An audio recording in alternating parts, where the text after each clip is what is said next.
There is a terrifying power in the silence of a person who has been wronged. It is not emptiness. It is a crucible where patience is forged into a weapon and pain is refined into purpose. In the sterile, mahogany-paneled office of a prestigious Napa Valley law firm, Alara Vance became the embodiment of that silence. The air was thick with the scent of old paper and new money, a scent she had always associated with her father's legacy. Today, it smelled of betrayal. Mr. Abernathy, the family lawyer for 3 decades, cleared his throat, the sound unnaturally loud in the suffocating quiet. He adjusted his glasses and read the final, damning paragraph of her father's last will and testament. The words themselves were simple, clinical, yet they struck Alara with the force of a physical blow. The entirety of the Sterling estate, including the legendary Veronique vineyards, the soil that held her childhood memories and the very soul of her family, was not to be hers. Every vine, every barrel, every acre was bequeathed jointly to her husband, Liam Vance, and her stepsister, Sophia Sterling. Alara didn't flinch. She didn't gasp. Her heart, which had been pounding against her ribs just moments before, seemed to stop entirely, turning into a cold, heavy stone in her chest. She kept her eyes fixed on a water stain on the ceiling, tracing its edges with her gaze, because looking anywhere else was impossible. Looking at Liam, her charming, beloved husband, she would see the flicker of false pity in his eyes, a mask for his triumphant greed.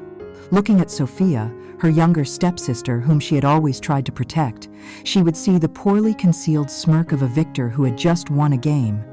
Alara never even knew she was playing. The lawyer's voice droned on, speaking of legal formalities, but the sound was distant, like a radio playing in another room. The only thing Alara could truly feel was the subtle shift in the space beside her. Liam, her husband, ever so slightly leaning away from her and toward Sophia. It was a small movement, almost imperceptible, but it was a declaration. An alliance had been solidified. A life had been stolen. Alara felt the world she had built, the future she had envisioned, crack and crumble into dust around her. But from the outside, she was a statue of composure. She did not cry. She did not scream. When Mr. Abernathy finally fell silent, Alara simply stood up. Her movements were fluid, graceful, betraying none of the seismic chaos within.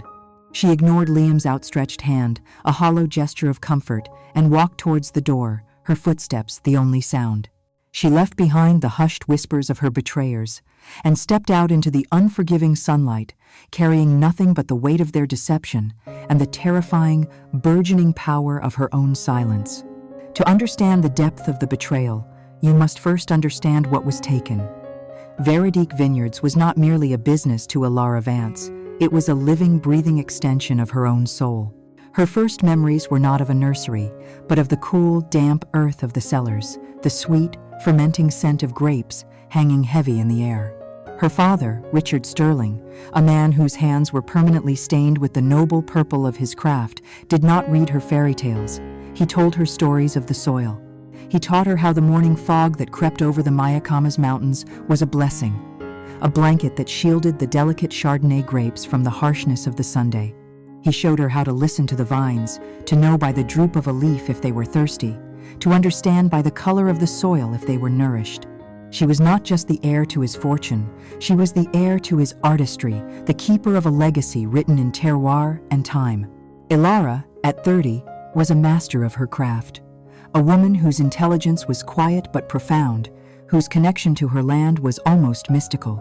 Her world was one of patience, of observing the slow, deliberate rhythm of the seasons, a rhythm she believed was reflected in the people she loved. She had believed it was reflected in Liam. They met in San Francisco, where he worked in finance, a world of sharp suits and sharper ambition. He was dazzling, a whirlwind of confidence and charm who seemed utterly captivated by her world.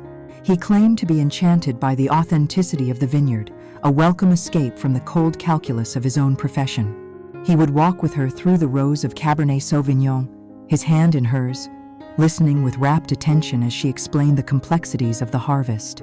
He learned the vocabulary of wine, speaking of tannins and acidity, with a fluency that impressed her father. Looking back, Alara would realize he learned the words, but never the music. He saw the vineyard as a magnificent asset, a powerful brand, a thing to be leveraged. She saw it as a family member, a life to be nurtured.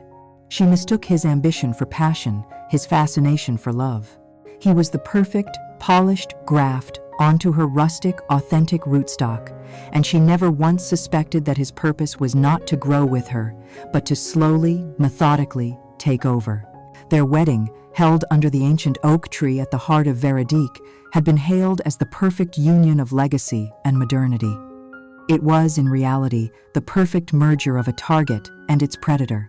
And then there was Sophia. She had entered Alara's life at the age of 12, a quiet, watchful girl brought into the family when her mother married Richard, years after Alara's own mother had passed. Alara, seeing a reflection of her own past loneliness, had opened her heart completely.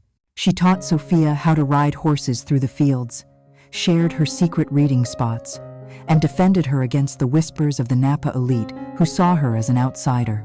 But Sophia's gratitude always had a brittle quality. Her love was tainted with a deep, corrosive envy that Alara, in her trusting nature, refused to see. Sophia was always in Alara's shadow, and she resented it with every fiber of her being. She hated the easy way Richard would praise Alara's instincts with the grapes. She despised the effortless grace with which Alara commanded the respect of the vineyard workers. Sophia's compliments were always double-edged swords. "That's a beautiful dress, Alara," she would say. "It's amazing how you can make something so simple look so elegant." It was a constant, subtle campaign of psychological warfare designed to chip away at Alara's confidence while maintaining a veneer of sisterly affection. Their life, before the fall, was a carefully constructed illusion of familial bliss. Sunday dinners on the grand veranda were a regular affair, the table groaning under the weight of fresh food and flowing with Veronique's finest wines. Richard, a loving patriarch, would sit at the head of the table, his voice booming with stories of past harvests.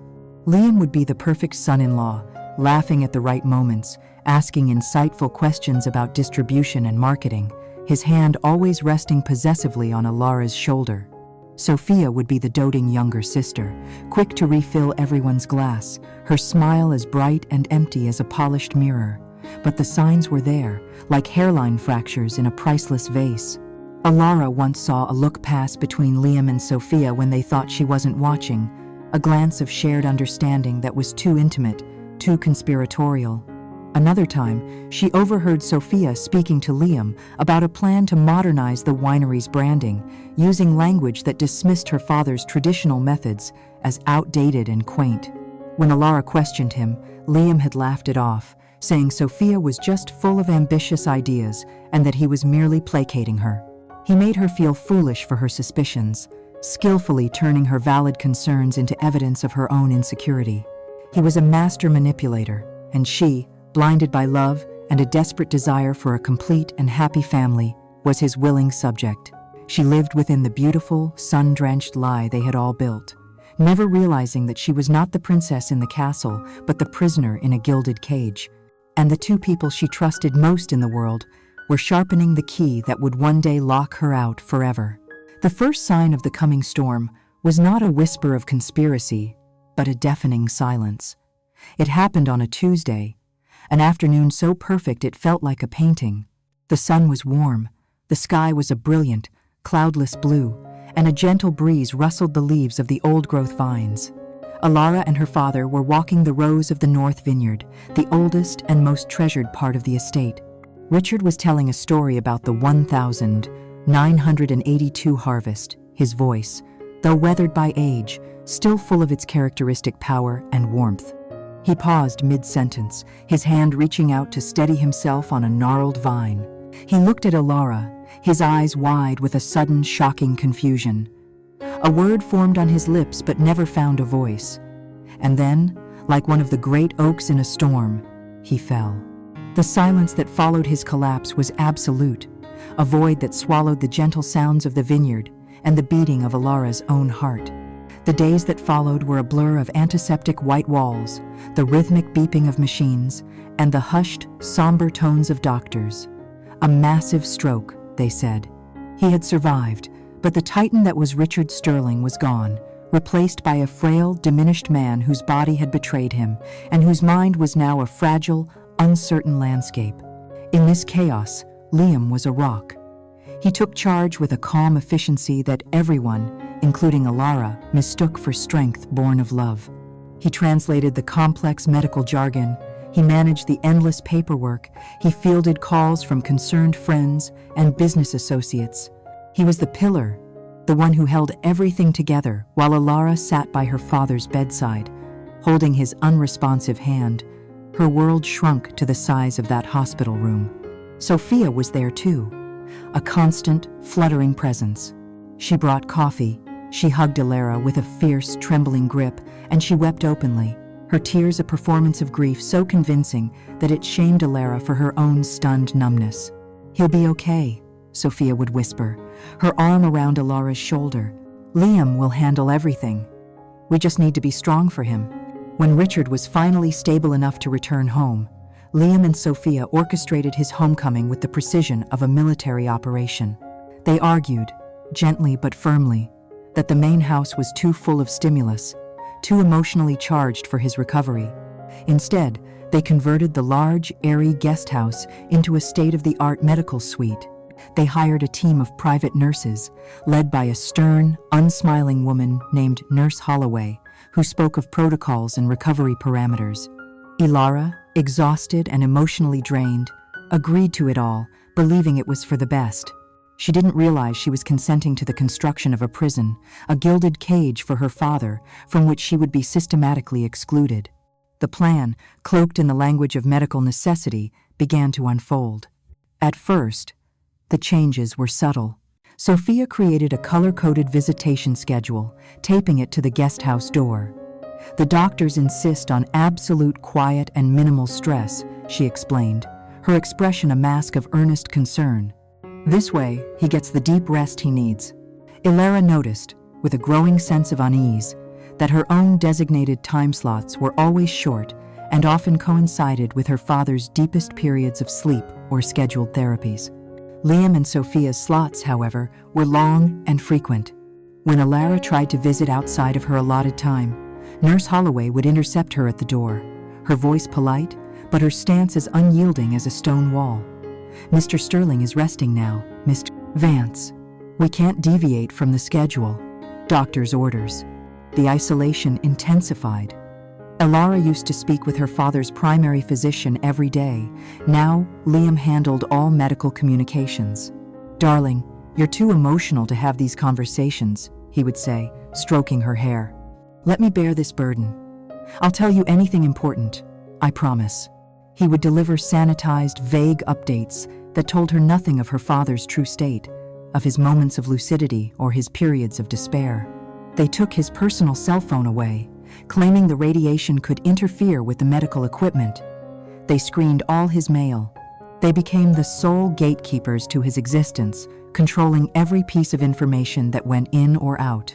Alara, once the center of her father's universe, was now relegated to the periphery, a visitor in her own life, forced to ask permission to see the man whose world she once was.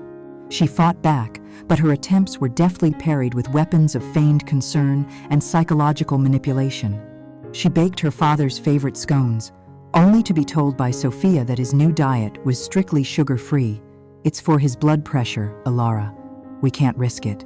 She brought a bottle of his cherished 1978 vintage, hoping the familiar aroma might stir a memory, but Liam intercepted it with a sad smile. "Alcohol is out of the question, my love. We have to be disciplined."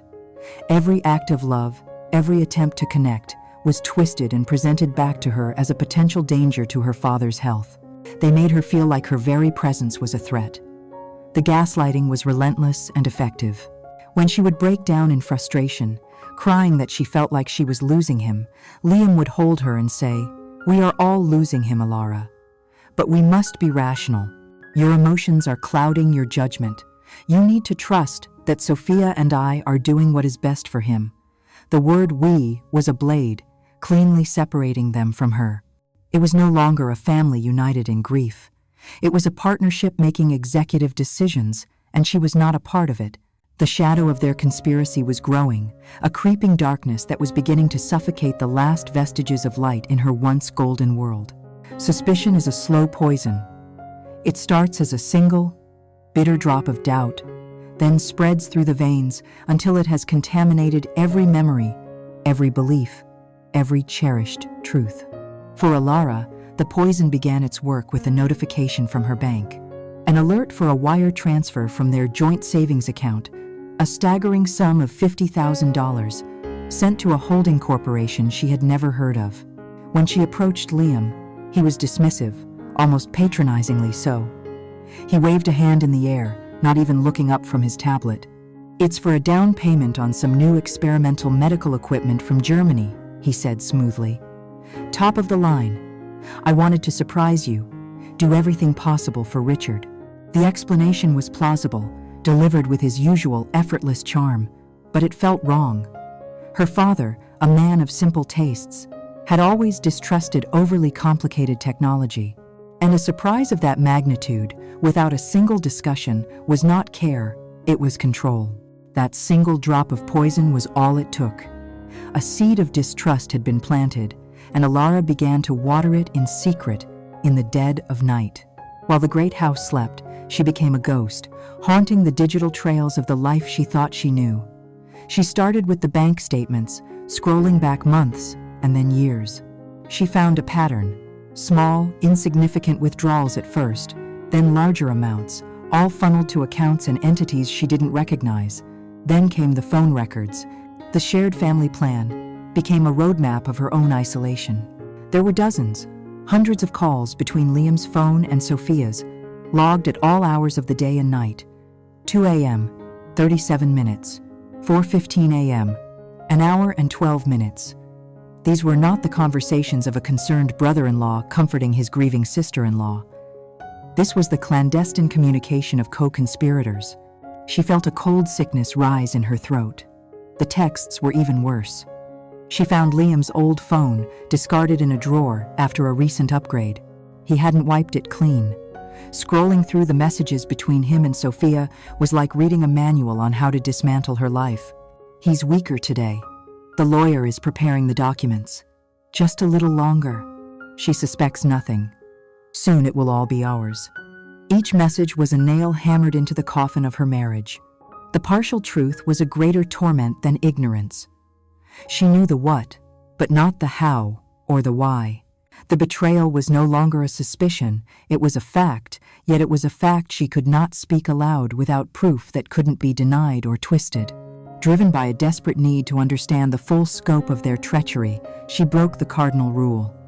One night, long after the house had fallen silent, she slipped out and made her way to the guest house. The air was cold, and the moon cast long, skeletal shadows from the dormant vines. She used her old key, the metal cold against her trembling palm, and let herself in. The antiseptic smell of the medical suite hit her first. The only light was a dim glow from the hallway. As she crept towards her father's bedroom, she heard voices, hushed but sharp, coming from the small adjoining sitting room. It was Liam and Sophia. Alara flattened herself against the cool wall, her heart hammering against her ribs so violently she was sure they would hear it. He was lucid today. Sophia's voice was a venomous whisper. He asked for her. Nurse Holloway had to give him a sedative. There was a pause, the sound of liquid being poured into a glass.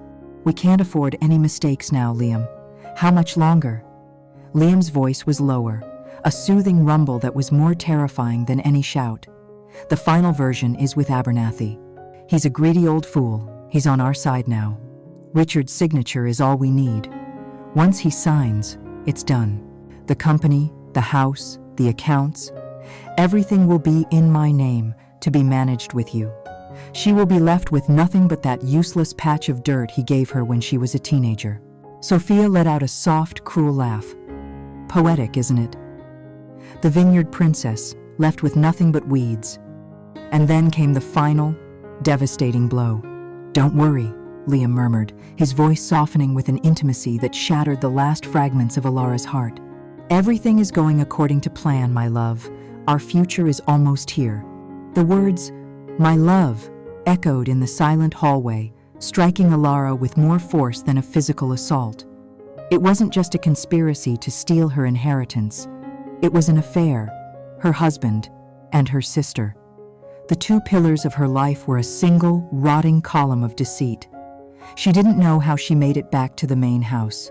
She moved on autopilot, a specter drifting through the home that was no longer hers. The next morning, she confronted him.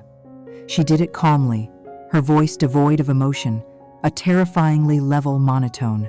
She laid out the evidence, the bank statements, the phone records, the conversation she had overheard.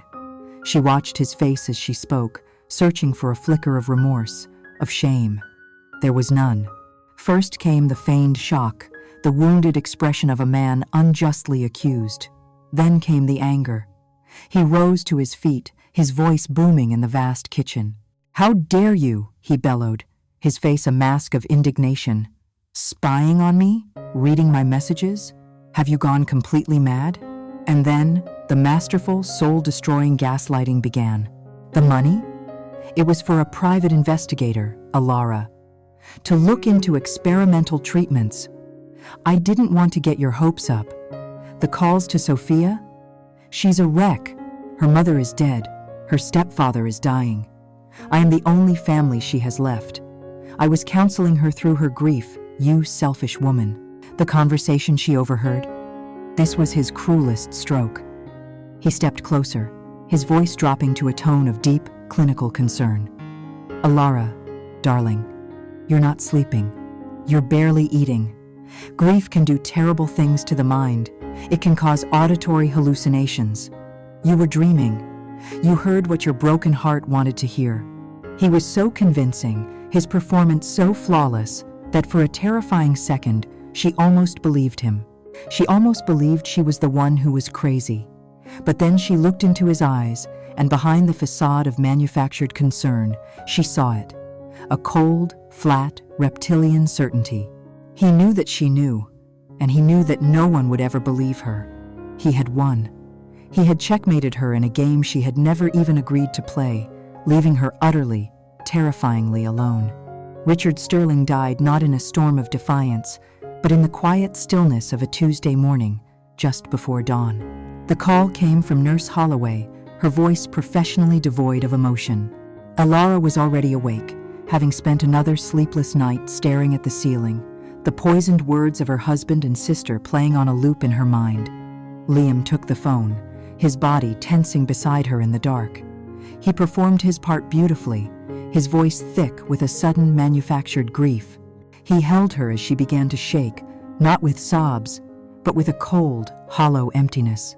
She had been denied a final goodbye. They had made sure of it. Her father had been stolen from her twice. First in spirit, by their web of lies, and now in finality, by death itself. She felt a profound, bottomless sorrow for the man she had lost, and a burning, impotent rage for the theatrical grief of the man who held her. The funeral was a grand, perfectly orchestrated piece of Napa Valley theater. The entire community turned out to pay their respects. A long, somber procession of expensive black cars winding their way up the long drive to the estate. They came to honor a titan of the industry, a man whose legacy was as rich and complex as his finest vintage. Alara stood by the graveside, a silent figure in black, accepting condolences from people whose faces blurred into a single mask of pity. They squeezed her hand and told her how much her father had loved her, how proud he was of her. Each word of truth was a fresh torment, a reminder of the grand lie that now defined her life. The greatest hypocrisy was Liam's eulogy. He stood before the assembled crowd, his voice trembling with practiced emotion, and painted a picture of Richard's final days as a time of peace and quiet dignity. He spoke of being by Richard's side, of holding his hand, of the family coming together to provide comfort. Alara watched this masterful performance, this desecration of her father's memory, and felt a stillness settle over her, a cold, hard resolve forming in the ruins of her heart. She was a ghost at her own father's funeral, invisible to all but the two people who had orchestrated her erasure. A week later, the final act of this tragedy was staged in the mahogany-paneled office of Mr. Abernathy. The air in the room was stale, heavy with unspoken truths. Ilara sat opposite the lawyer, a man who had bounced her on his knee as a child, and she watched as he steadfastly refused to meet her gaze. His hands trembled almost imperceptibly as he put on his reading glasses and unfolded the thick vellum document. Liam sat beside her, a portrait of solemnity, but she could feel the thrum of anticipation coming off him. Sophia sat next to Liam, her hands clasped in her lap, her expression one of doe-eyed sorrow, a look she had perfected over the past few weeks. Mr. Abernathy began to read. The legal language was dense and impenetrable, a fortress of words designed to be unassailable. He droned on about trusts and tax provisions, his voice a monotonous hum. Then he came to the bequests. He cleared his throat. "To my beloved stepdaughter, Sophia Sterling," he read, his voice faltering for a moment, "for her unwavering devotion and the light she brought into my later years, I leave a significant portion of my financial holdings to be managed in trust." He detailed a sum of money that made Ilara's head spin. He then moved on. "The remainder of my estate, including all properties, assets, and full ownership of Veronique Vineyards, its brand, and its operations, I leave to my trusted son-in-law, Liam Vance." A collective, silent breath was sucked out of the room. Ilara felt nothing. It was the confirmation of a death she had already mourned. She was prepared for it. But the final clause was a cruelty she had not anticipated. And finally, Abernathy read, his eyes now firmly fixed on a point on the wall just over Ilara's head. "To my only daughter, Ilara, the heart of my heart, I leave the small parcel of undeveloped land on the eastern ridge, known as the Overlook. It was her favorite place to watch the sunset as a child, and it is my wish that she always have a piece of this valley to call her own, a place of quiet reflection." It was a masterpiece of passive-aggressive cruelty, a public dismissal disguised as a sentimental token. He had left her a memory, a view, a patch of worthless, unfarmable dirt, while handing the keys to her entire world, her life's work, and her father's soul, to the two people who had destroyed her. The meeting concluded. Abernathy mumbled his condolences. Sophia shed a single, perfect tear. Liam placed a heavy, proprietary hand on Ilara's shoulder. Back at the house, his house, now the facade finally dropped. He found her standing in her father's study, her hand resting on the worn leather of his favorite armchair. Liam didn't embrace her or offer words of comfort. He stood in the doorway, his arms crossed, his posture radiating a new and chilling authority. "Ilara," he said, his voice flat and businesslike. "This is obviously a difficult situation. Sophia and I have a lot of work to do to secure the estate and the business. Frankly, your presence here will be complicated, an emotional distraction." He paused, letting the coldness of his words sink in. "I think it's best if you gather your personal belongings. I'll give you until tomorrow morning. Be gone before noon." There was no argument. There were no words left to say. Ilara walked through the rooms of her home, the place where she had taken her first steps and spoken her first words, and saw only a museum of a life that was no longer hers. Each object whispered a memory, and each memory was now tainted. She packed a single suitcase. She touched her mother's jewelry box on the dresser, then pulled her hand back. It belonged to the estate. She saw the first edition book of poetry her father had given her, but left it on the shelf. It was his, not hers. She was a trespasser now. She packed only her clothes, her toiletries, and the small, leather-bound journal her father had given her years ago. The next morning, without a word, she walked down the grand staircase for the last time. Sophia was in the foyer, arranging a bouquet of funereal lilies in a vase, and she did not even look up as Ilara passed. Ilara walked out the front door and did not look back. The heavy oak door clicked shut behind her, the sound as final as a gavel strike, as definitive as a tomb being sealed. She stood on the gravel driveway, with one suitcase, and the deed to a worthless piece of land, the morning fog of Napa Valley clinging to her like a shroud, completely and utterly alone. There is a terrifying power in the silence of a person who has been wronged.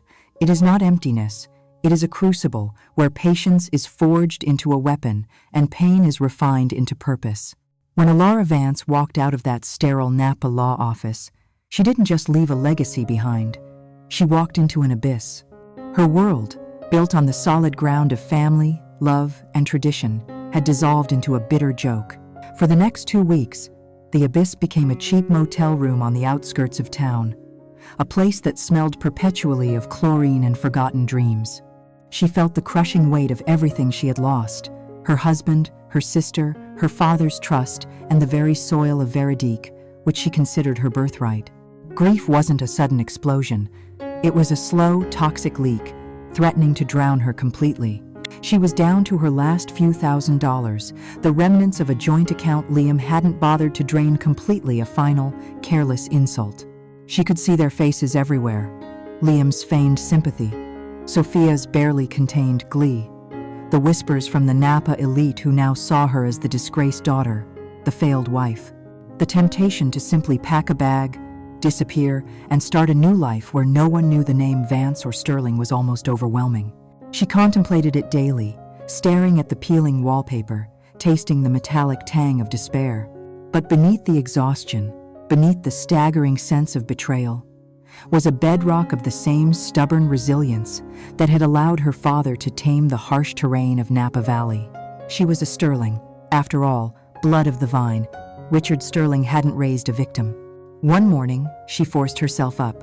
She showered, dressed in the last clean clothes she had, and drove her old pickup, the only major possession Liam hadn't bothered to claim, to the tiny, desolate property her father had gifted her on her 18th birthday. It was a cruel piece of land, a few rugged acres hugging the northern, rock-strewn border of the main Veronique estate. Everyone, including Alara, had always assumed it was a consolation prize, a spot too poor for premium Cabernet Sauvignon grapes, barely fit for cattle. It was the land Liam and Sophia hadn't even bothered to include in their fraudulent scheme. It was truly nothing. But as she stood there, looking out over the dry, cracked earth and the stubborn oaks, a different kind of feeling began to stir. This was hers, unequivocally. Untainted by Liam's lies or Sophia's grasping hands, it was the only piece of her former life that remained true. She walked towards the dilapidated barn, a structure so old and leaning it looked like it would collapse if the wind shifted. The air inside was cool, dusty, and smelled of forgotten hay and damp wood. In the far corner, beneath a layer of cobwebs, was a small, ornately carved wooden chest. It was the kind of antique box her father loved to collect, usually reserved for storing old photographs or obscure wine maps. Her heart knocked hard against her ribs. She recognized it instantly. With trembling hands, Alara lifted the heavy lid. Inside, there wasn't money, or jewelry, or any grand gesture of defiance. There was only a worn, leather-bound journal, its pages yellowed with time, and a small, sealed canvas bag filled with dried seeds. She sank down onto the dusty floor, ignoring the grit clinging to her designer jeans. She opened the journal.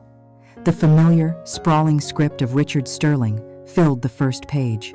It wasn't a diary about his life or his feelings, but a meticulous record of his scientific research. October 12th, 2021. The blight is here. It's subtle, insidious. Veronique is not immune. If I live another 5 years, I can fight it. But if I cannot, the standard rootstock will fail. Everything will fail. I must create a future that can withstand the rot.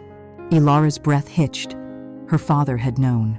He had known the subtle, slow-motion disaster that was coming to the prime vineyards of Napa, a plant disease that threatened to wipe out entire vintages. He hadn't been fighting for more money. He had been fighting for survival. She flipped through pages filled with complex genetic notations, sketches of microscopic structures, and meticulous crossbreeding records. Then, she found the entry that changed everything. April 1st, 2023. Success. After 10 long years, the cross with the old Iberian wild vine has yielded a viable seed. High yield, incredible complexity, and most importantly, total immunity to the common phylloxera blight. I call it Vitis Phoenix, the Phoenix grape. It will be the future of this valley. I have only a handful of seeds. It is the real treasure. Richard had left her. The phoenix grape. The actual inheritance wasn't the millions, the mansion, or the name. It was the intellectual property, the life's work, the single commodity that could save and revolutionize the entire region. The land Liam and Sophia had dismissed as worthless was the only land where these experimental, fragile seeds could be safely planted away from prying eyes, away from the corruption that now ran Verodique. Her father hadn't been a victim of fate. He had been a master strategist, leaving a message written in soil and science. Tears, the first true tears since the funeral, finally rolled down Alara's cheeks. But they were not tears of sorrow. They were tears of clarity and fierce resolve. Her pain was suddenly refined into purpose. Liam and Sophia wanted a kingdom? Fine. They could have the rotting carcass of Verodique. Alara would build an entirely new kingdom next door. She gently lifted the canvas bag, its contents rattling softly the future, her purpose contained within a handful of seeds. The immediate task was monumental. She needed capital, manpower, and knowledge. She didn't turn to her father's old, now skeptical friends. Instead, she drove straight to the one person she knew was unswervingly loyal to Richard Sterling and utterly untainted by the current owners of Verodique, Mateo Reyes. Mateo was a legend in Napa, the retired head vineyard manager for Verodique for 40 years. He was an old, gnarled man, his hands permanently stained by grape juice and earth, his eyes holding the wisdom of generations of winemaking. He was tending his small vegetable garden when Alara knocked. "Mateo," she said, her voice steady, her eyes radiating a cold fire he had never seen before. "Liam and Sophia have destroyed my father's legacy. They have the land, but they don't have the soul. I have the soul, and I have this." She opened the chest, laying the journal and the seeds on his worn patio table. Mateo listened in silence, his expression unreadable, as Alara recounted the whole story. The betrayal, the manipulated will, the phoenix grape. When she finished, he picked up the journal, carefully studying the sketches and the genetic notes. He closed the book, looked at the seeds, and then met Alara's gaze. "Richard was a mad genius," Mateo said, his voice a low rumble. "He always talked about a super grape, a way to cheat the soil. I thought he was just dreaming." He paused, a slow, knowing smile spreading across his face. "This land," he tapped the table with the journal, "the land they gave you, it's tough, Alara, but it's honest. It requires a worker, not a party host." He pushed the journal back to her. "I do not work for those thieves, but I will work for Richard's dream, and I will work for you. We start tomorrow." And so began the grueling ascent. Alara sold her beloved pickup truck. It fetched just enough to cover the initial soil testing, permits, and basic equipment. They started with nothing. Alara learned to drive the tractor herself, a job Liam had always considered beneath her. She spent 18 hours a day on the unforgiving land, breaking rocks, hauling soil amendments, and carefully, meticulously, planting the first few hundred vines of the phoenix grape. Her hands became calloused, her face weathered, and her body ached with an exhaustion that was, paradoxically, restorative. It was honest pain, 1,000 times better than the poison of betrayal. Mateo taught her everything he knew. The secrets of pruning, the perfect angles for trellising, the exact moment the soil cried out for water. He was her mentor, her conscience, and her most trusted ally. They incorporated the new venture as Phoenix Rise Winery. The name was both a declaration of war and a promise to the memory of her father. She didn't seek out large corporate funding. Instead, she prepared a pitch based on the scientific innovation of the phoenix grape and sought out small, ethical, local investors, retirees, farmers, and family friends who had been pushed out by the corporate giants, who believed in the purity of winemaking and who despised the current management of Verodique. Alara was sharp, focused, and utterly persuasive. She wasn't asking them to buy into a dream. She was asking them to buy into the science, the integrity, and the future. She showed them Richard's journal entries, not as sentimental proof, but as empirical evidence. She offered them minority shares, promising absolute transparency and a product that would redefine quality in Napa Valley. The initial capital was small, But it was enough. As the first tiny green shoots emerged from the arid earth, Alara Vance looked across the fence line to the immaculate, yet subtly fading, green pastures of Veronique. The sun glinted off the mansion's windows, where Liam and Sophia were likely toasting their ill-gotten gains. They had given her the ultimate gift, nothing to lose. And with nothing to lose, she was free to build a fortune that was not inherited, but earned, rooted not in deceit, but in the truth of the soil. The silence, once a sign of her devastation, was now the deep, powerful hum of a machine being built, gear by gear, for a very specific, devastating purpose. The phoenix was beginning its flight. There is a rhythm to honest labor, a quiet, insistent beat that drowns out the noise of old betrayals. For Alara, the barren piece of land, the supposed insult from her father's will, became her sanctuary and her forge. This wasn't Veronique's rich, manicured soil, yielding millions with predictable ease. This was hard, sun-baked earth, and it demanded everything. But in that demanding cruelty, Alara found her peace. She realized that Liam and Sophia had not just stolen her inheritance, they had unknowingly gifted her freedom. They had forced her to become the kind of woman who built, rather than merely inherited. The construction of Phoenix Rise Winery was a lesson in humility, resilience, and sheer, grinding effort. Alara's days were governed by the sun, the soil moisture, and the complex logistical dance of establishing a vineyard from scratch. She wasn't an executive anymore, gliding through a corporate office. She was a worker, and her office was 10 acres of rocky, unforgiving ground. She had sold her last remaining valuable asset, her sleek, luxury car, to buy a battered, second-hand tractor and pay for the initial soil amendments. Her capital was painfully thin, forcing her to be resourceful in ways the owners of a multi-million-dollar estate would never fathom.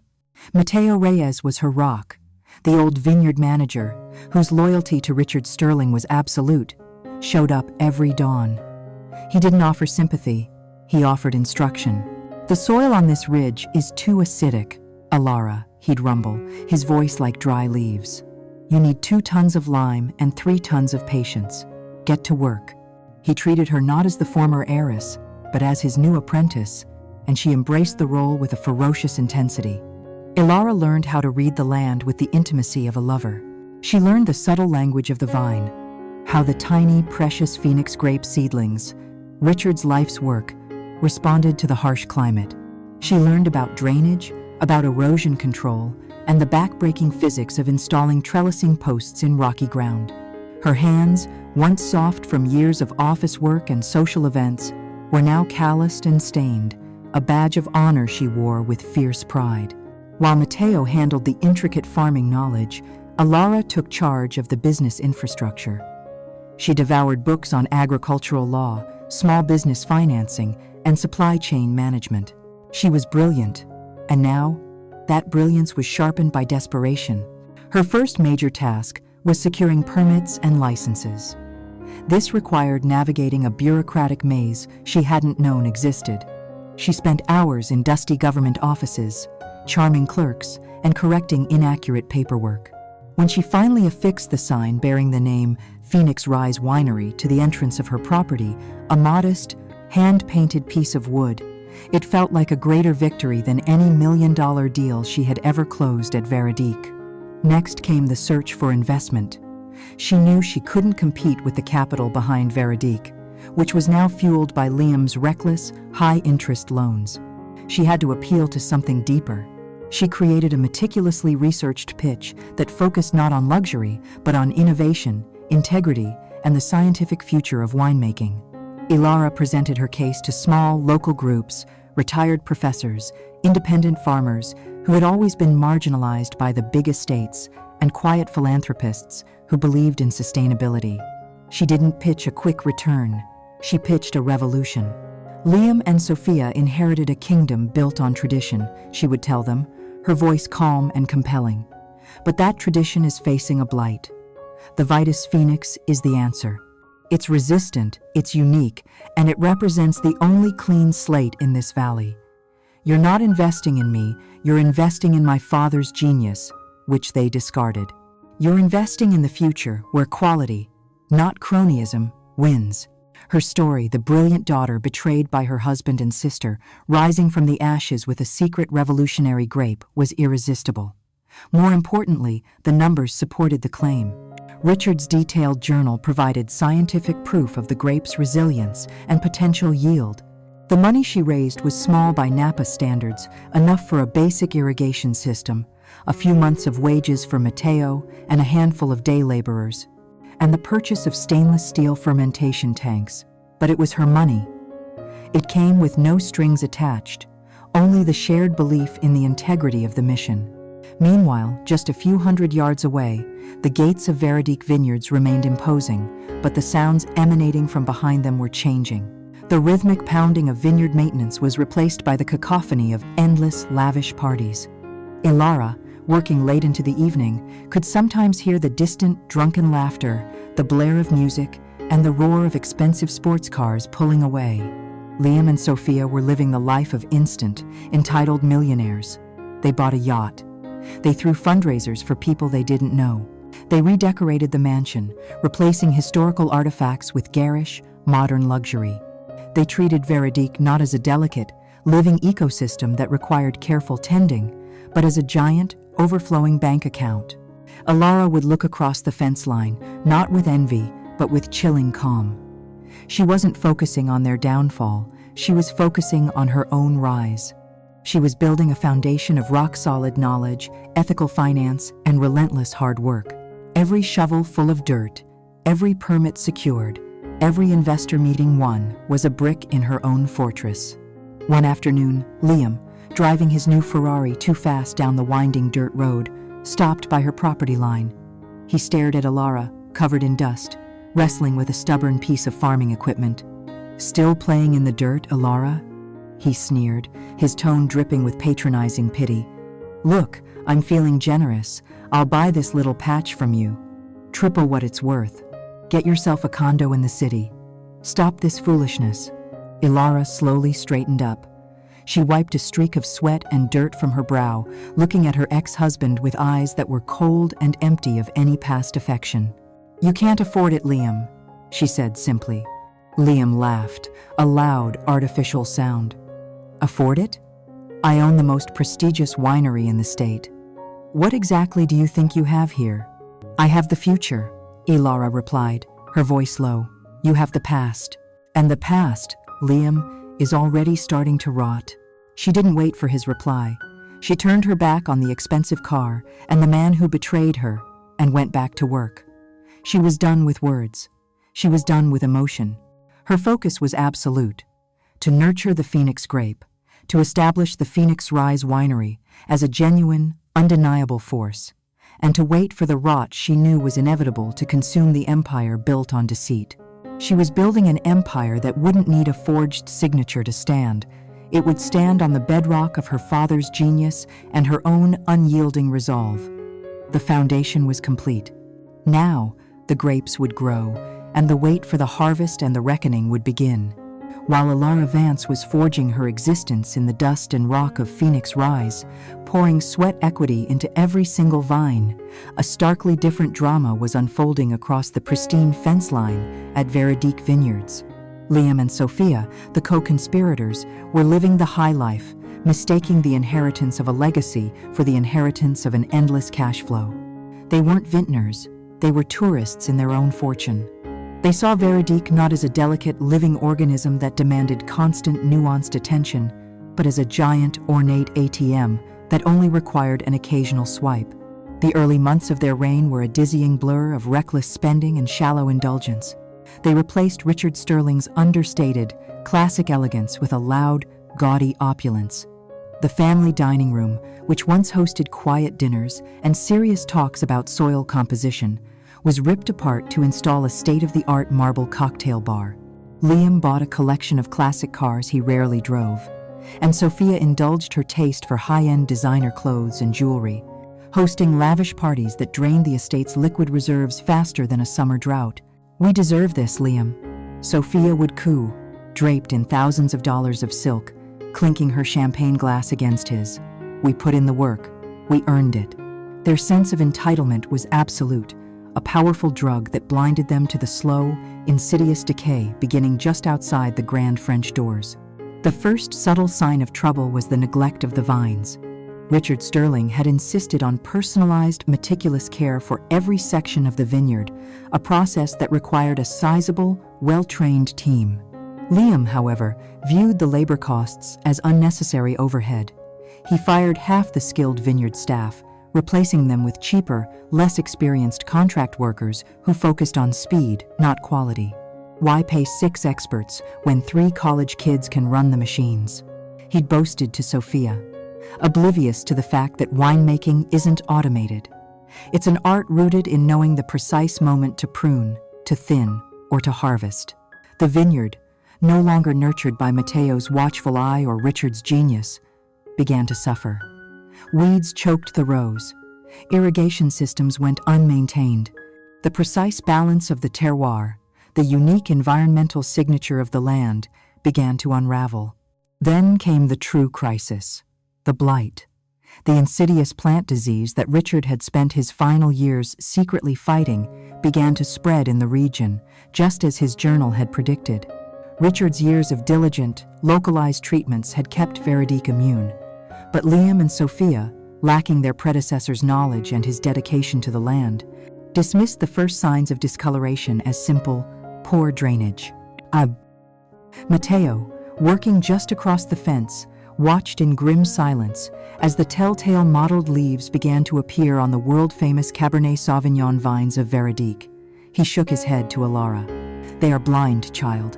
They are watering a dying plant with champagne." As the year progressed and the blight took hold, the quality of the wine plummeted. The 2024 vintage, the first under Liam and Sophia's management, was disastrous. The flavor profiles were weak, the tannins harsh, and the yields low. Wine critics, once fawning over the Sterling label, were merciless. The Napa Sentinel called the new vintage a monumental disappointment, tasting of hubris and rushed processing. The financial fallout was swift and brutal. Large distributors canceled contracts. The highly anticipated futures market where wealthy collectors buy wine before it's even bottled collapsed. The million-dollar valuations they had flaunted were suddenly based on aging inventory that was rapidly losing value. Liam, lacking any true business acumen, reacted with panic and arrogance. Instead of cutting expenses or humbly consulting experts, he plunged the estate into crippling debt. He took out enormous, high-interest loans from predatory lenders to cover the mounting operational losses and, disastrously, to maintain their extravagant lifestyle. He convinced himself that the next harvest would miraculously fix everything. He started cutting corners in the winery itself, rushing the fermentation process and using cheap additives to mask the poor quality of the grapes, a cardinal sin in the world of high-end wine. The pressure began to erode the fragile foundation of his relationship with Sophia. The initial thrill of their shared conquest curdled into bitter resentment. Their whispered confessions of love were replaced by loud, venomous fights behind the closed doors of the newly renovated mansion. "This is your fault, Liam," Sophia would shriek, her perfect facade crumbling. "You said you were a financial genius. You said we'd be untouchable. My fault? You were the one who insisted on that ridiculous trip to the Maldives. And those parties. You've spent half the working capital on jewelry and throw pillows." Liam would fire back, his voice raw with fear. "You think my name is Sterling? This whole mess came from your family." The constant cycle of spending, debt, and blame created an atmosphere of toxic hostility. Their love, born from mutual greed and conspiracy, was collapsing under the weight of shared failure. They realized that their victory was hollow. They had inherited the prestigious name, but they had lost the underlying value. Ilara, meanwhile, was silently watching the performance from her own ridge. She didn't have to lift a finger. The universe, or perhaps simple, brutal economics, was delivering her justice. The news reports confirmed the disastrous vintage. The gossip circulated among the local workers about the toxic atmosphere at Veredique. She worked harder. The Phoenix grapes were thriving in the harsh, rocky soil, demonstrating the exact resilience Richard had engineered. Alara and Matteo were already planning the small, specialized bottling facility. They named their first experimental wine, Ashes, a dry, complex white wine made from the thinnings, a subtle nod to their origins. When she heard the news that Liam had been forced to mortgage a significant portion of the main vineyard, a move Richard would never have dreamed of, Alara smiled, a slow, cold twist of the lips. "They're not just losing money, Matteo," she murmured, gazing at the distant, sparkling lights of the mansion during one of their late-night checks. "They're losing control. And control, in this business, is everything." Liam and Sophia were digging their own graves, one reckless party and one terrible business decision at a time.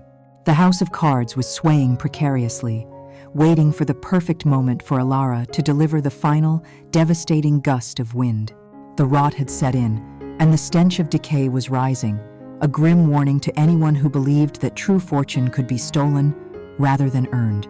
As the rot deepened at Veronique, the first shoots of true success were emerging at Phoenix Rise. Alara Vance was no longer just a woman seeking revenge. She was a genuine, respected player in the Napa Valley scene. Her wine, the experimental white she and Matteo had called Ashes, was released to critical acclaim, not for its volume, but for its singular, vibrant quality. The limited run sold out immediately, generating buzz for the future arrival of the red wine from the Maine Phoenix grapevines. The critics admired its unique flavor, but the growers admired its sheer resilience, a quiet miracle on Alara's tough piece of land.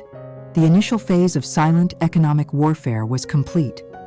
Liam and Sophia were floundering, their empire built on sand and deceit rapidly crumbling under the weight of debt and incompetence. But Alara knew a financial collapse wasn't enough. They would simply sell off assets, declare bankruptcy, and disappear with a large slice of Richard's money, leaving her with the moral satisfaction of their failure, but without the public justice that she craved.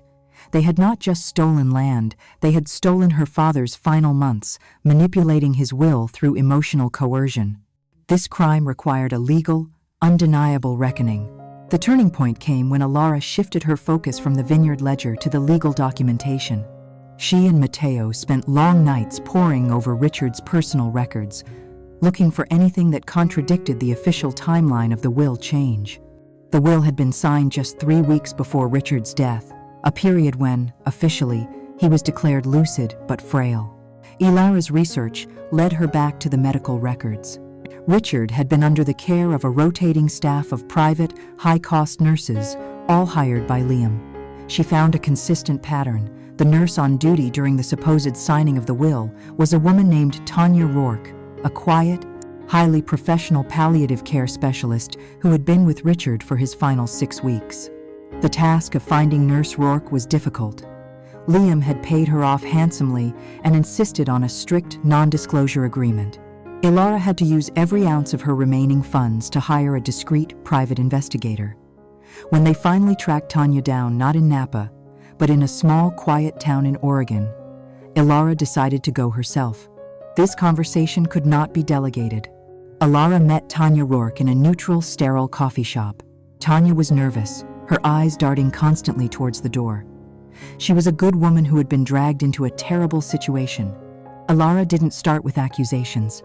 She started with a photograph, a picture of Richard, vibrant and laughing, standing next to a young Alara, covered in mud from head to toe. "My father," Alara said quietly, pushing the photo across the table. "He was the kindest, most principled man I knew. He died believing his final wishes were respected. But they weren't, were they, Tanya?" Tanya flinched, her composure cracking. She stared at the photo, then took a long, shaky sip of her lukewarm coffee. They told me it was his wish," Tanya whispered, her voice barely audible. "They showed me old letters where he supposedly expressed doubts about leaving the vineyard to you, said you were too emotional. Liam. He was so convincing. He said he was protecting the family legacy." Alara's eyes were steady and cold. Protecting it or stealing it? "Tell me what you saw, Tanya. Tell me about the day they made him sign the new will." Tanya finally broke. She recounted the horrifying truth. Richard had been heavily medicated that day, in and out of consciousness. Liam and Sophia had brought the lawyer in, despite Tanya's protests that Richard was in no fit state to sign. They held the pen, guiding his frail, trembling hand to scrawl the signature. They hovered over the bed, their voices sharp and demanding, while Richard moaned softly, barely aware of what was happening. It was coercion of the cruelest kind, a daylight robbery performed under the veil of medical care. "I tried to stop them," Tanya whispered, tears welling up. "I threatened to call the authorities. Liam just looked at me, and he laughed. He said I had a mortgage, a license to protect, and that no one would believe a hired nurse over the beloved son-in-law of a titan like Richard Sterling." "You are right," Ilara said softly. "You were scared, and you had a lot to lose. I understand. But now, they are destroying the vineyard my father built. They're going to get away with not just the money, but the desecration of his life's work. I need more than your testimony, Tanya. I need proof." Tanya bit her lip, her eyes falling to the ground. "When I saw the news, when I saw how they were spending the money, throwing those parties, I felt such guilt. I felt like I killed him, Ilara. I was the last honest person in that room." She reached into her purse and pulled out a small, encrypted thumb drive. "I didn't trust them," she confessed. "Liam and Sophia were always whispering, always planning. I used to keep my phone on the desk to record my notes, just a habit. That day, when they were in there with Richard and the lawyer, I pressed the record button on the voice memo app.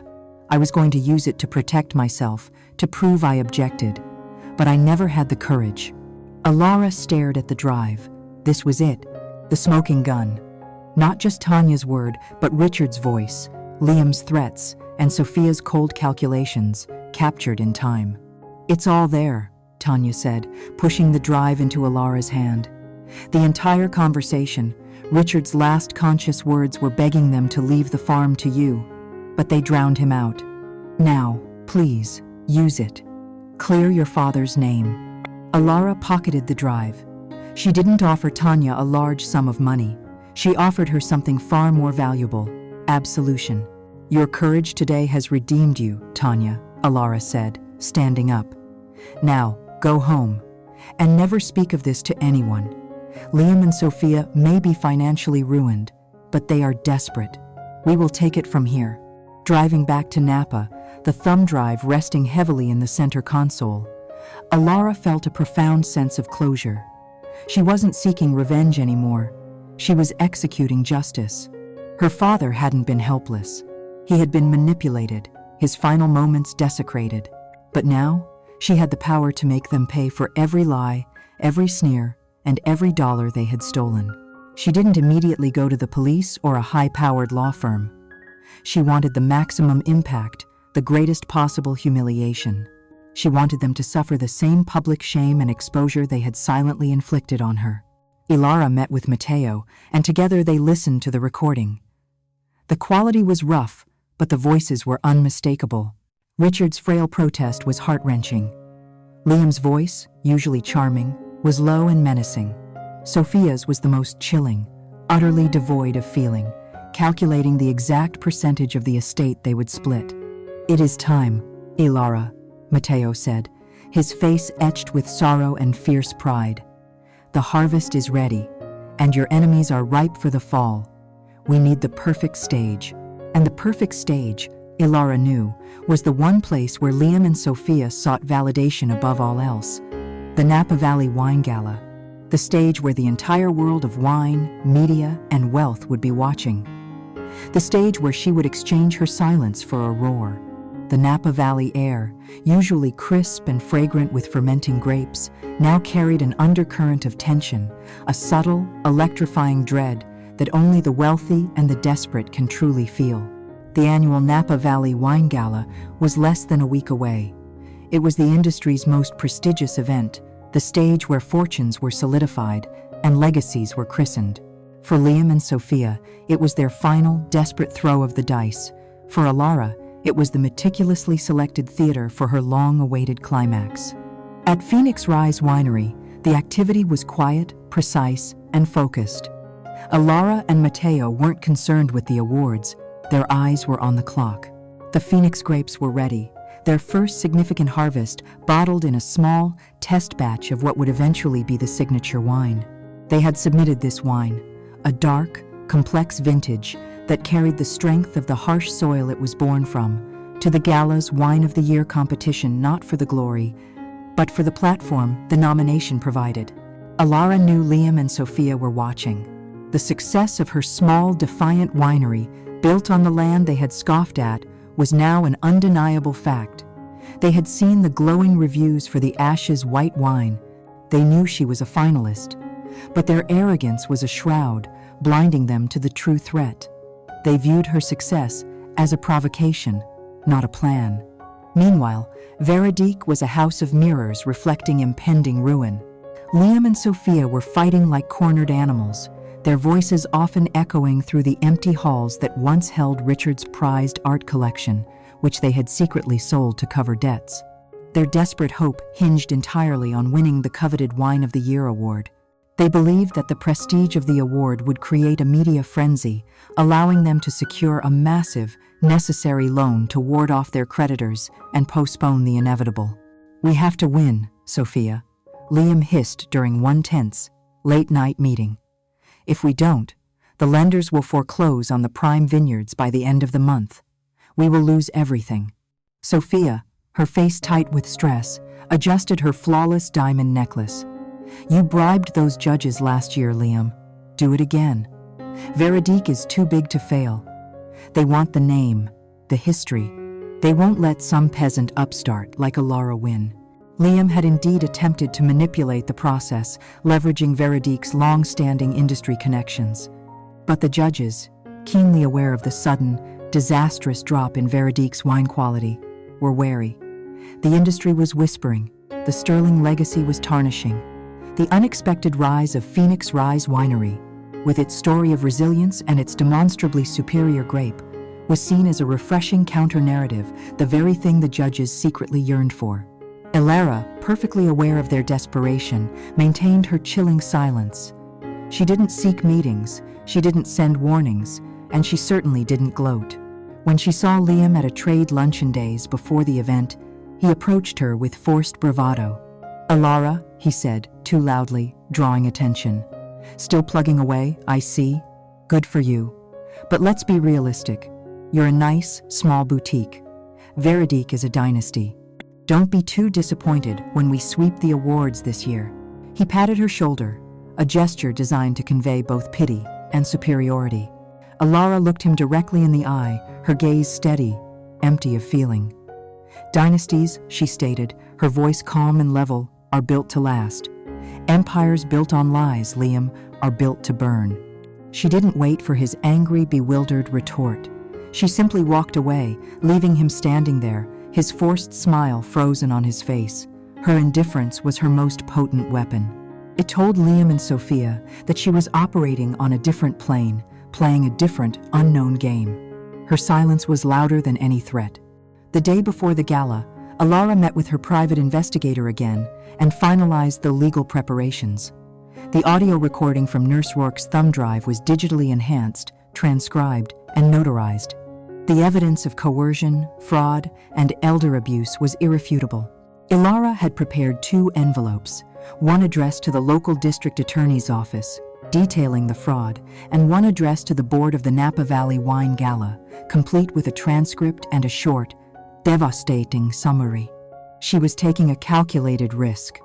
A quiet legal proceeding would guarantee their conviction, but a public detonation would guarantee their total, irreversible ruin. She chose the latter. The pain they inflicted was public. Their downfall would be too. She spent the night before the gala not in fear or anticipation, but in quiet reflection, rereading her father's journal. She understood now that Richard had given her the gift of time, enough time to build a foundation of truth before their lies fully matured into a crisis. He had trusted her resilience, her mind, and her inherent connection to the land over his own material wealth. As Alara dressed in a simple, elegant black gown, a stark contrast to the glittering excess she knew Sophia would wear, she realized her revenge was no longer about getting even. It was about restoring the integrity of her father's name and the valley he helped build.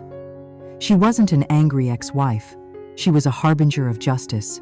Across town, Liam and Sophia were performing their final preparations, their confidence paper-thin. They hired extra security for the mansion, trying to project an air of stability.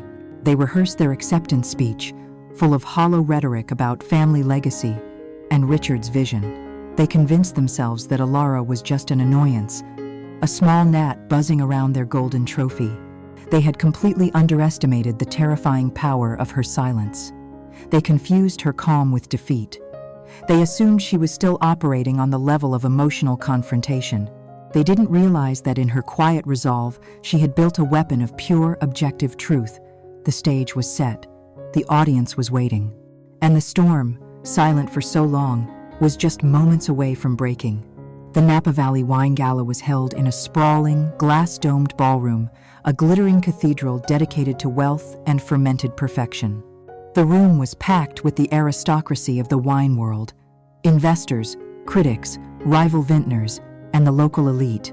The air shimmered with expensive perfume, nervous ambition, and the clinking of crystal glasses. At the center of the spectacle were Liam and Sophia, dazzling and brittle.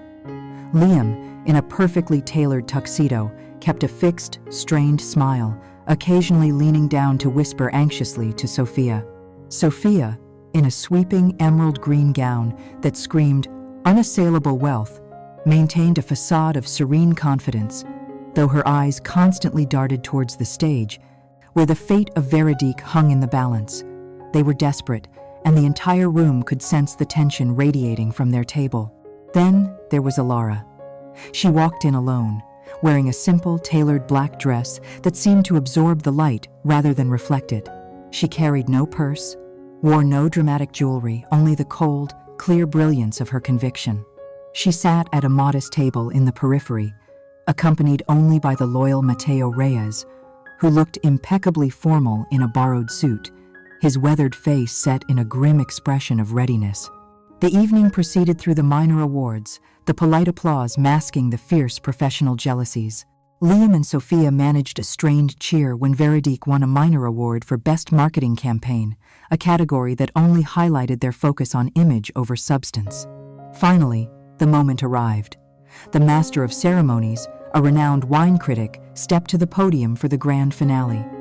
The room fell into an expectant hush, the silence heavy and absolute. "Ladies and gentlemen," the MC announced, his voice booming, "it is time for the announcement of the most prestigious honor in the North American wine industry, the Napa Valley Wine of the Year." A montage of the two finalist vineyards flashed on the massive screens. First, the sprawling historical beauty of Veronique Vineyards, followed by the modest, rugged, yet clearly vibrant rows of Phoenix Rise Winery. Liam gripped Sophia's hand under the table, his knuckles white. They had paid their bribes. They had manipulated the narrative. They had to win. The MC dramatically opened the envelope. He paused, letting the silence stretch, torturing the room. "This year," he declared, his voice filled with genuine surprise and admiration, "the award for Wine of the Year does not go to a dynasty. It goes to a vision. It goes to the most compelling, resilient, and scientifically advanced vintage we have tasted in a decade. The winner is Phoenix Rise Winery." A stunned murmur rippled through the room, quickly escalating into a burst of genuine, relieved applause. Ilara's story had captured the imagination of the industry, and the quality of her wine had sealed the deal. At the Veronique table, the air went out of Liam and Sophia as though they had been punched. Their smiles dissolved into twin masks of shock and utter disbelief. Liam shot a venomous look at the MC, then at Sophia, convinced that someone, somewhere, had double-crossed them. Ilara stood up. She walked toward the stage with the quiet, deliberate pace of a woman who knows she is not just accepting a trophy, but delivering a sentence. Mateo followed, his old eyes glistening with pride and grim satisfaction. Liam and Sophia watched, paralyzed by their own defeat, unable to comprehend the scale of their impending ruin. Ilara accepted the magnificent trophy, its crystal gleaming under the spotlights. She turned to the audience, the light catching the unflinching cold resolution in her eyes. The applause softened, waiting for her words. "Thank you," Ilara began, her voice calm, clear, and perfectly amplified. "This award is not about me. It's about truth. It is a validation of my father's brilliance, my mentor Mateo's devotion, and the inherent quality of the soil we built from scratch." She paused, turning her head to fix her gaze on Liam and Sophia's table. They squirmed under the intense public scrutiny. My father, Richard Sterling, left behind a legacy far greater than the property stolen from me. He left behind the Phoenix grape, a genetic masterpiece designed to save this valley from the blight that is now, inevitably, destroying the vines at Veronique. She let that statement sink in a direct, public declaration that Veronique was rotting from the inside. But my father's true legacy, she continued, her voice taking on a sharper, colder edge, is not just in the grapes, it is in the truth. She reached into her dress pocket and pulled out the small, notarized envelope. Tonight, I want to expose the true price of ambition. Liam and Sophia thought they had won everything. They thought they had secured their fortune by preying on a sick, vulnerable man in his final moments. A wave of confusion washed over the room. People began to whisper, pulling out their phones. Just weeks before his death, while my father was heavily sedated and unable to speak coherently, Liam and Sophia coerced him into signing a fraudulent new will, robbing me of my birthright, and worse, desecrating his final wishes. Liam shot to his feet, his face red with rage and terror. She's lying. This is defamation. Security. Get this woman off the stage. Sophia, utterly pale, tried to drag Liam back down, muttering, "Don't, Liam. Don't make a scene." But Alara was already a few steps ahead. She calmly held up a small, portable speaker that Matteo had discreetly set up near the podium. "You don't have to take my word for it, Liam," Alara said, the corner of her mouth twitching in a slow, devastating smile. "The truth, unlike your wine, has a very clear, resonant finish." She pressed a button. The amplified voice of Tanya Rourke's recording instantly filled the cavernous hall. First, the faint, exhausted groan of Richard Sterling. Then, Liam's low, menacing tone. "Sign it, Richard. Just scrawl your name here. It's for Alara's own good. She's too emotional to handle this. We will handle it." Sophia's cold, calculated whisper was next, distinct and horrifying. "Just hold his hand, Liam. The lawyer needs a signature, not a sermon. Everything will be ours by morning." She gets nothing. And then, the sound that shattered the room. Richard's frail, muffled voice, a final, heartbreaking protest. "No, Alara, please, stop." Quickly cut off by a rustling sound and Liam's dismissive snort. The entire ballroom was plunged into a shocked, absolute silence, the most profound stillness Alara had ever experienced. Every eye was fixed on Liam and Sophia, who stood frozen, their mouths agape, their opulent clothes suddenly looking cheap and theatrical. Liam collapsed back into his seat, his hand shaking violently, his mind reeling from the public, undeniable exposure. Sophia looked not at Alara, but around the room, witnessing the faces of their friends, rivals, and peers contort in expressions of disgust and pity. Their world wasn't just collapsing, it was dissolving into a spectacle of unadulterated shame. Alara let the recording play to its end. When the silence returned, it was permanent. She stepped back to the microphone, her final words, the epitaph for their stolen empire. Liam and Sophia thought they were stealing a vineyard, Alara concluded, her voice gaining the powerful resonance of finality. They were merely setting fire to their own house. I didn't need their inheritance. I needed their failure to expose their crime. Tonight justice is served. My father's name is cleared, and Veronique, built on integrity, will now rightly fall under the weight of their greed. As Alara and Matteo quietly descended the stage, the room erupted not in applause, but in a chaotic scramble of reporters, police officers who had been discreetly waiting outside, and horrified guests avoiding the disgraced couple. Liam and Sophia were immediately cornered by law enforcement, their feeble protests drowned out by the flashing cameras. They were no longer the privileged elite, they were common criminals. Their arrest witnessed by the entire world of wealth and wine that they had so desperately sought to impress. Alara didn't linger to watch the arrests. She had achieved her aim. She had traded her silence for the devastating truth. And now, the House of Cards had finally, publicly, spectacularly, burned to the ground. The chaotic aftermath of the Napa Valley Wine Gala was swift and brutal. Within hours of the arrest, the news of the fraudulent will and the recorded coercion had ripped through the global media. The district attorney's office, armed with Alara's irrefutable evidence, moved immediately to file criminal charges for fraud and elder abuse.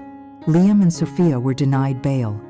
Their names and faces splashed across every business page, no longer as socialites, but as common criminals.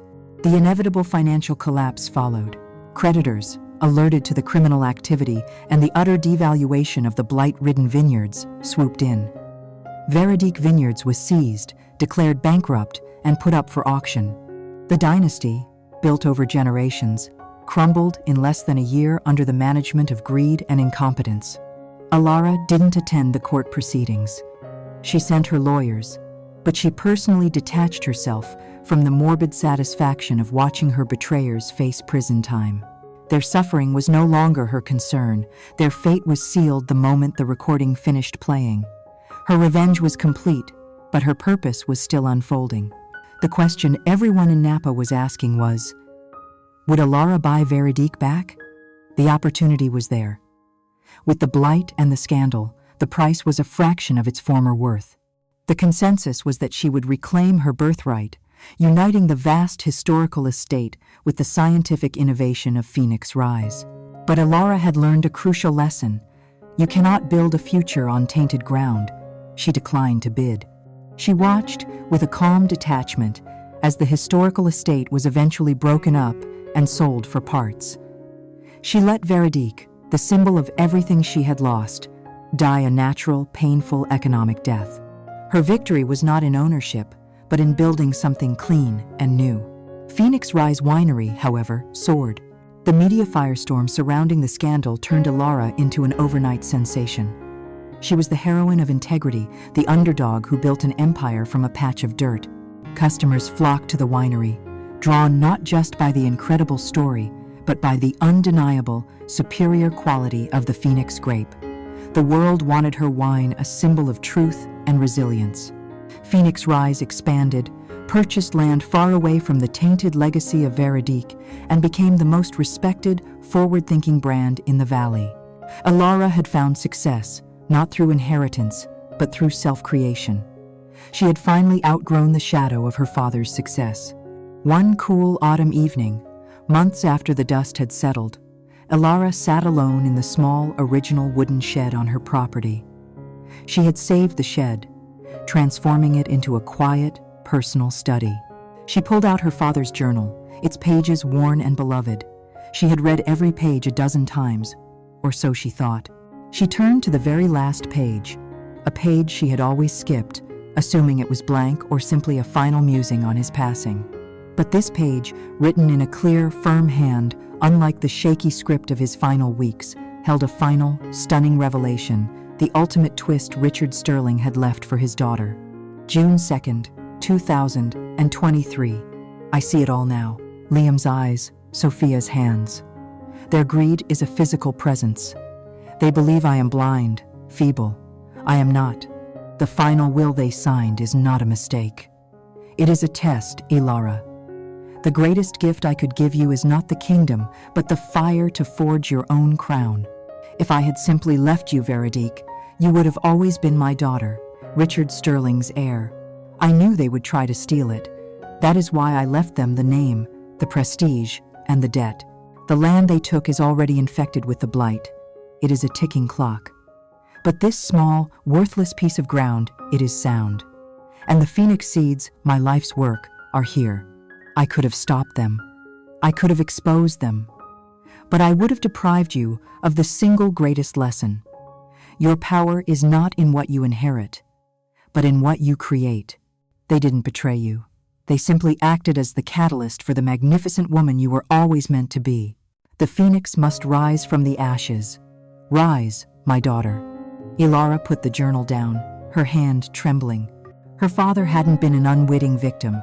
He had been a benevolent conductor, orchestrating the most difficult yet most essential chapter of her life. He hadn't been defeated. He had sacrificed his own fortune to give her the ultimate gift, the freedom to fail, the necessity to strive, and the undeniable satisfaction of true self-made victory. The wound of the betrayal suddenly faded, replaced by an overwhelming sense of gratitude and profound understanding. She had not avenged her father.